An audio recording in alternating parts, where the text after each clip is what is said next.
التوحيد ألا ترى رازقا إلا الله، ولا معطيا إلا الله، ولا مانعا إلا الله، ولا رافعا إلا الله، ولا خافضا إلا الله، ولا معزا إلا الله، ولا مذلا إلا الله. التوحيد أن تتجه إلى الله وحده، أن تعلق عليه الأمل وحده، أن تخافه وحده، أن ترجوه وحده. التوحيد يأخذك إلى أعلى درجات العلم. التوحيد تحرير الإنسان من كل عبودية إلا لربه الواحد الديان. التوحيد أن ترى أن الله سبحانه وتعالى خلق الإنسان فسواه وكرمه وأعطاه. التوحيد تحرير لعقل الإنسان من الخرافات والأوهام. التوحيد تحرير لضميره من الخضوع والاستسلام. التوحيد تحرير لحياته من تسلط الأرباب والمتألهين.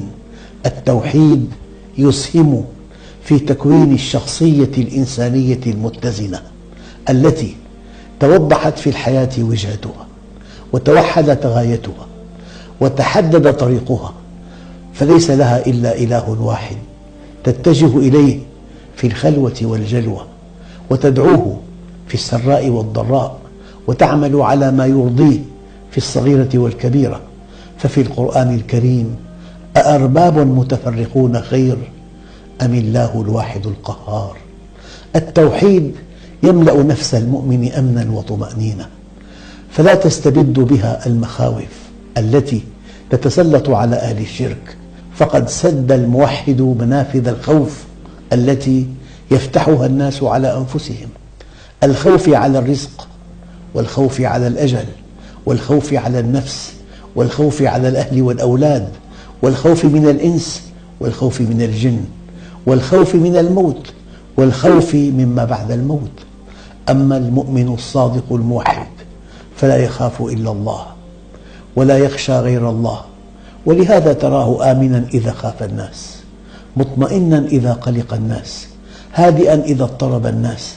قال تعالى: فلا تدع مع الله إلها آخر فتكون من المعذبين.